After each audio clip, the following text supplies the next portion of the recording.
And what's up, everybody? Welcome back to the channel. It is your friend Sheep Ludes. It is Thursday. I do the same thing every Thursday. It shouldn't exactly be surprising. You know, we talk about the new trickles of information that we get from 2K in relation to Friday's content. Calling them leaks, I don't think is the correct identification, because it's not like they're leaks. Like, it's not like anyone's leaking them out. You know what I mean? It's 2K building up hype for the pack release that they're going to drop. So it's like, calling them leaks, I don't think is necessarily accurate. I mean, doesn't matter. It matters not. Let's go over what we got. 1 hour little star emoji, star eye emoji. I don't know. What do you call this emoji? I have no idea. Like, what is the name? Oh, Starstruck. Never mind. It says it right there. Yeah, that actually makes total sense. I would have never gotten that on my own. So shout out to the emoji explainer for all us washed people, dude. I like that.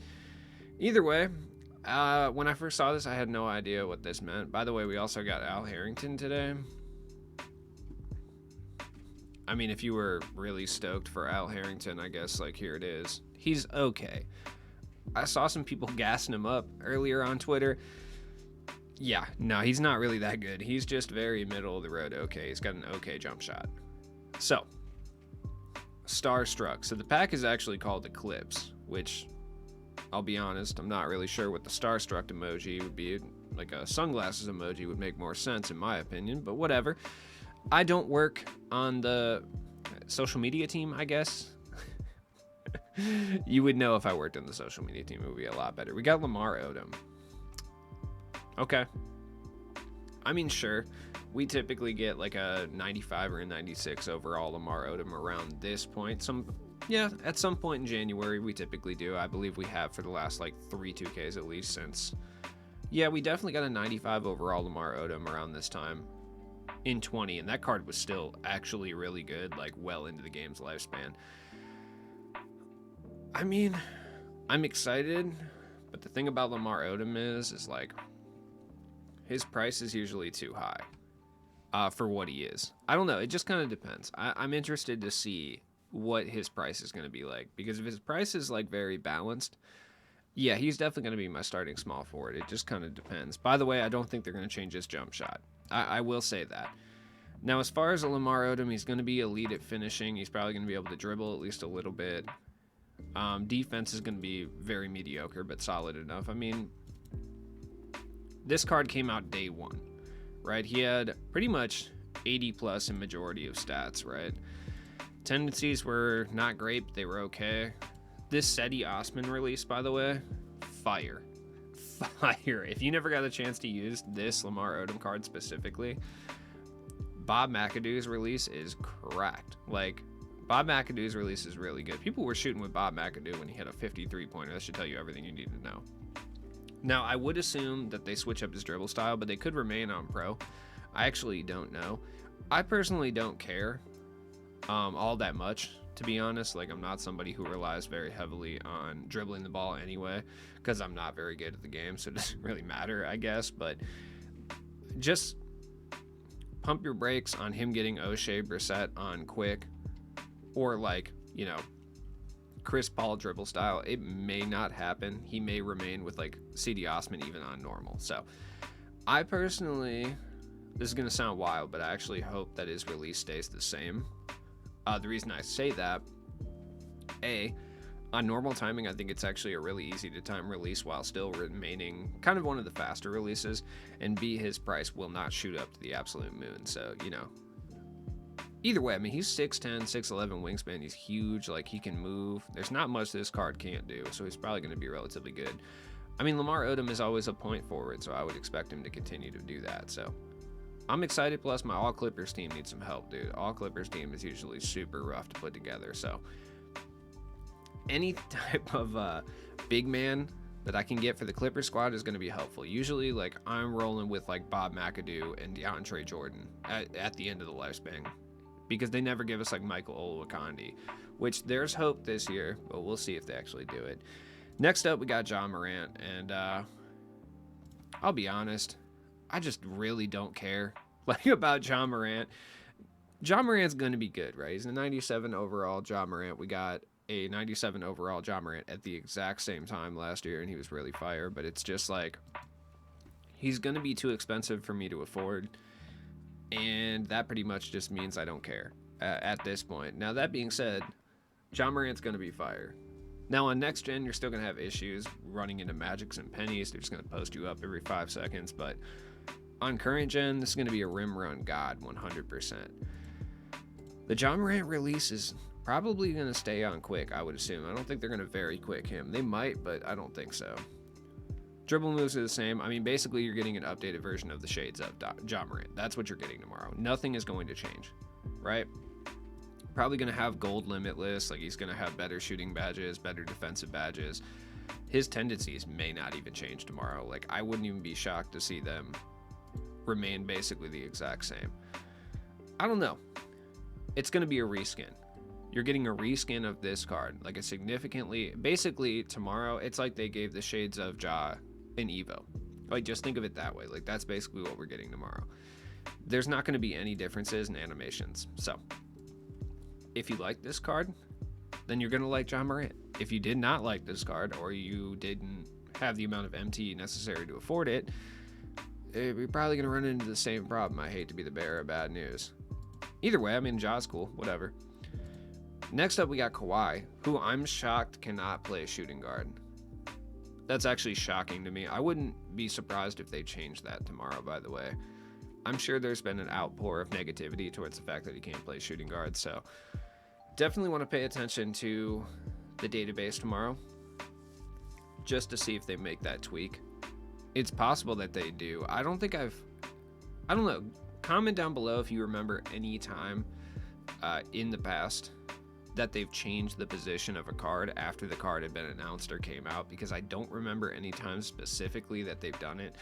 And if they have done it, it hasn't been relevant enough for me to remember. But Kawhi's still 6'7" with a 7'3" wingspan. I personally think Kawhi plays just fine at small forward anyway. He might be quote-unquote a little too small, but the same people who say that Kawhi is too small will most likely be the same people who run Cincinnati's Powell, and they're essentially the same size.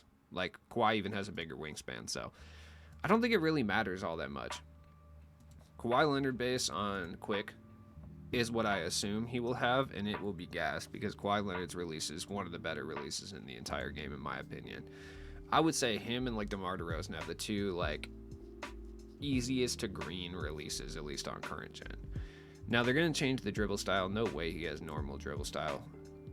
I guess it's possible, but I would expect him to have like Ja or Michael Jordan would probably be more likely, to be honest. Ja Morant is a stretch, but I think the Michael Jordan dribble style is something he could realistically have. Everything else should remain the same. They'll probably get rid of his escape. They'll probably give him something a little better, but it's fun. I wonder if they're going to keep the Kawhi leaner. That's an interesting thing.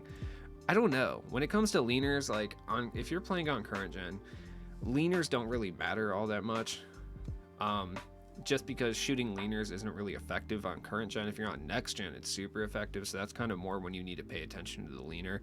Like if you're like me and you play mostly on current gen, I basically just disregard leaners. Like I really do not care, because they do not affect me in any way, shape, or form. But if you're on next gen, they're going to be super effective. But his release is good, and I mean, I would expect the shooting badges are going to remain the same. I mean, this card had silver limitless anyway. He didn't have corner specialist, which I think is definitely something they're going to give him for sure. Quick first step, clamp breaker. I mean, he's going to have all the defensive badges. His tendencies were actually not that great, surprisingly, so I would assume they bumped those up a little bit. It's going to be finishing badges and playmaking badges that are increased. Once again, unlike Ja Morant, though, I was going to say once again it's going to be a reskin, but I think unlike Ja Morant, they're actually going to probably change a lot. Like, the jump shot will be on maybe normal, but I think more likely quick. But I think the dribble style will change for sure. People are going to like Kawhi Leonard regardless, so it's not shocking that he's going to be really good. I actually, hot take, think it's a good thing that he can't play shooting guard. And I know what you're thinking. Why is that a good thing? That's not even realistic because he plays shooting guard in real life. I agree with you 100%, but from a game perspective, I'm glad that Kawhi Leonard shooting guards are not yet a thing, because man, it is impossible to score. When you have someone off ball you with perfect defensive settings and then they throw like a Kawhi Leonard out there, like it's already difficult enough to get past like a Dr. J or Andre Iguodala, like Kawhi would be so annoying. Like, I'm sorry. That being said, it would be beneficial if he played shooting guard because that's what he plays naturally for the most part. So, final, the headliner, the most expensive card in my team, probably by a significant margin tomorrow, Yao Ming. Oh boy. I'll be honest. Not stoked for this one, though. If you're on current gen, just like what I said about the leaners, like Yao Ming will be annoying on current gen, but he's not going to be nearly as annoying on current gen as he will be on next gen. Next gen, there's a legitimate cause to say if you load up and you see a God Squad with Yao Ming, you should just leave. Like, I'm not kidding. Like, if you're on next gen, you see Yao Ming surrounded by like a God Squad, oh man, it might be better to just back out at that point if you don't have Yao Ming yourself, because this man is going to be a menace. He's still going to be a menace on current gen, do not get me wrong, but he's not going to be quite as menacing on current gen. Yao Ming, I don't think I ever ran into this Yao Ming, not once, but I can tell you that people have been running Taco hard. I don't know, I just feel like within the last 2 weeks, randomly, everyone just remembered that Taco Fall is near unstoppable. I feel like people just remembered paint mashing was unstoppable like within the last like couple weeks.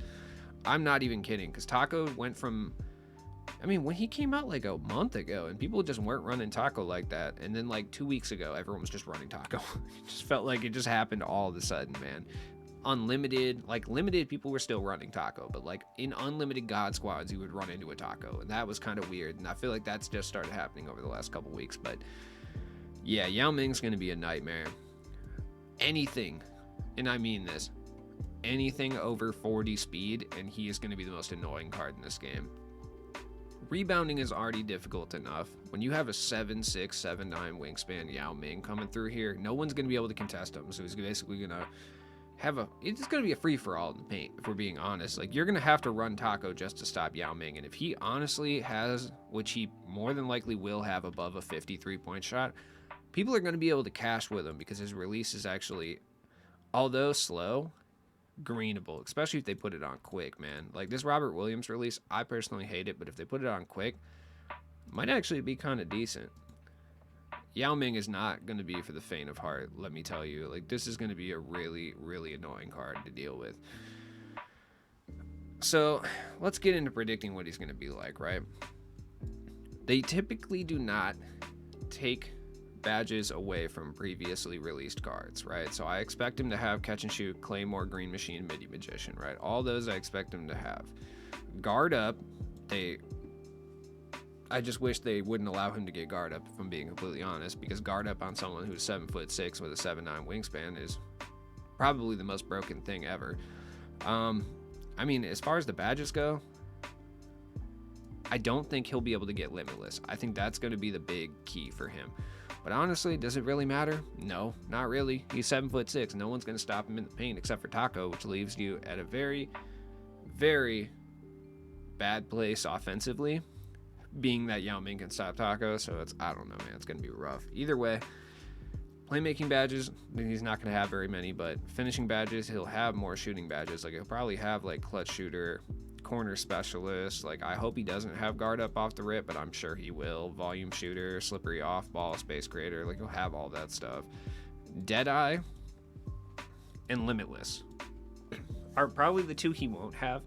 But honestly, at this point, I could see them giving him, like, Silver Limitless, which would be trash. Yao's going to be broken. Now, I could be totally wrong about this, but who knows? Either way, let's go check out the market and see kind of what's going to fall.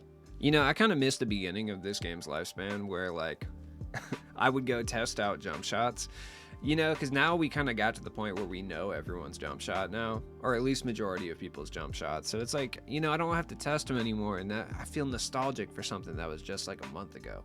I mean, yeah, I could go in, load up, and start shooting some shots with like Kawhi and Ja Morant, but I feel like most of us have played with them now. So the market is interesting, right? The reason I say that is because, once again, we got another set full of guys that either A, don't impact the market at all, like someone like Ja Morant isn't necessarily impacting the market, right? Lamar Odom, I don't think is directly impacting anyone specifically, except maybe like Cincy Powell. Like, Cincy Powell is one person I think will kind of take a hit off this because Kawhi exists, and like I pointed out earlier, they're the same size. And I think Kawhi's jump shot is more manageable for majority of people, so Cincy Powell is probably going to take a bit of a fall. I would say like Bailey Howell probably too, to a certain extent for sure. Not to as high as an extent because I think a lot of like Sweat Lord comp guys were using Cincy Powell, and I think they're kind of getting rid of him now. Now that being said, Cincy Powell is probably going to be right there with Kawhi. And I mean that. I truly mean that. If you're able to time the jump shot consistently, it's probably not going to be that much of an upgrade realistically, right? Cincy Powell's near perfect. It's just the jump shot. I just hate it. So I would keep keep a lookout for like badged up Cincy Powell's getting put up. You know, if you can snag one for like median Cincy Powell price, you're going to be coming up hard. Even if it's just like 6-7 additional gold badges, like, yeah, it's still going to be good. Now, like I said, Lamar Odom's not affecting anyone's price. I really don't. Like, maybe Luol Deng, but Luol Deng plays shooting guards. People still use him. Worth keeping an eye out for, like, badged up Luol Dengs, though. Because who knows? You might find, like, a 10 Hoff badge Luol Deng for the same price that majority are going for. Because people buy MT, so, like, a lot of people don't really care. They'll just get rid of cards quickly, kind of cycle through them. Like, this card, for instance, has 10 Hoff badges, right? Chances are it's not going to sell for 100, so this person's just going to keep putting it up for lower and lower until it gets to a point where it gets bought, so it's something to look at, right? Now, John Morant, I really don't think John Morant is specifically hurting anyone's prices. Like, maybe he hurts Don Ole's price. I think Don Ole is kind of like a special case, though. I don't think John Morant will be as good as Don Ole, because Don Ole is really solid defensively.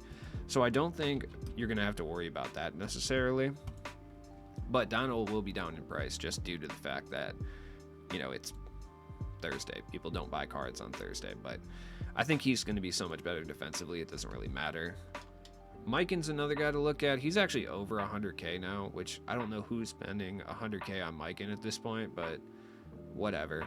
Pay attention to him tomorrow, because I feel like he's still a good power forward. He's just not moving the ball like that. Bob Nedelicki's not dropping. Dolph's not dropping. Terry's not dropping. None of these guys are dropping. We're at a weird point in my team. Shaq would be the obvious one that a lot of people are going to put up, because a lot of people who are running Shaq are probably going to go and try to run Big Yao out here. I know this is going to sound weird. Pay attention for badged up tacos. I am dead serious. People have been running taco recently. Like, you may find a badged up taco or two out there in the wild. It's worth looking. You never really know. Like, cards like this, you'll randomly find a super badged up version for like no reason. Like, are you going to find one with 20 Hoffs? No. Could you possibly find one with like 5 Hoffs? Yes. It's worth looking. Like, there might be someone who is running this in their starting lineup. Like, you just don't know. Other than that, I mean, I just don't think any of these cards really affect anyone's markets. Like, who does Kawhi affect? Maybe LeBron. Like, maybe at this point. D-Rob's probably affected a little bit for sure due to Yao coming out, but I feel like a lot of people are going to be running D-Rob as their bench center. So it kind of remains to be seen. And D-Rob, though, he can hold Yao down. He has in the past. So I don't know, man. Yao is so big, though. So I'm not really sure what he's doing. Giannis is another one to kind of pay attention to for sure. That being said, Kareem would be the number one guy to look at for sure. There's not a lot of Kareems due to the fact that he locks in for Tim Thomas, obviously, but he's worth looking at. And that's the thing a lot of people are going to do too, is they're going to look at D-Rob, who locks in for nothing, and then Kareem, who locks in for Tim Thomas. So they probably can't sell their Kareem anyway. So they're probably just going to put D-Rob up just because at that point, because they're clearly just going to go Yao, because Yao is cracked. So something to think about. Obviously, if you still have any of these guys, like any of your Amari Stoudemire's or DeJounte Murray's or anything, like it's worth selling those. Like, DeJounte Murray is going for over 100K, barely, but over 100K regardless. This Kareem's going for like 15K. You can make a pretty good chunk of change out here off some of these cards. So it's worth it if you have them. I would sell them now. They're still doing a good job of keeping Tim Thomas positioned as like one of the best cards in the game. But if they crack Kawhi out, it's possible that Tim Thomas leaves starting lineups, at least in the small forward position. Same with Lamar Odom, but I really don't think they'll crack him out like that. That's just me. We're also getting another takeover card. I would assume that the Lunar New Year takeover card that we get tomorrow is going to be a pink diamond. they've been kind of all over the place. It's either going to be a 93 overall, like Diamond, or it's going to be a PD again. I'm not really sure how they're going to go with that. I guess we'll find out. But as always, it's been your friend Cheap Ludes. Also, New Balance shoes too, by the way. Before I forget, I should probably bring that up. Any New Balance shoes probably going to go up a bit in price for sure. Is it worth trying to snipe them? I mean, yeah, if you get them for the right price for sure. Like searching New Balance shoes. I mean, if you can buy them for dirt, it's probably worth. Also, shooting badges too for Yao is never a terrible idea. Also, but looking for shoe colorways. Let's look for some New Balance, for some Diamonds, see how low we can get them at this point. I would assume that 2,000, probably like 2,500 is probably the lowest you're going to be able to find them, but we'll see. Yeah, 2Gs. I mean, I'll probably pick one up for 2Gs. I'm sure I can profit a little bit off of that. I mean, worst case scenario, I'll sell them for 2,400 or whatever and make a tiny bit of MT, but I'll probably stay here for a bit and just kind of see what pops up. If anyone puts one up for like 1,000, I think I was finding some for like 500 one day, so it's worthwhile regardless, because people are going to want to put shoes on Kawhi, and he does rock New Balances, which is the most Kawhi thing ever. So anyways, let me know what you think of the new set down below. Let me know if you think you're going to pull anything, if you think I'm going to pull anything tomorrow. I would assume you don't, but you know, if you do, jump in the comments down below. Appreciate you guys. Salute. Dipset.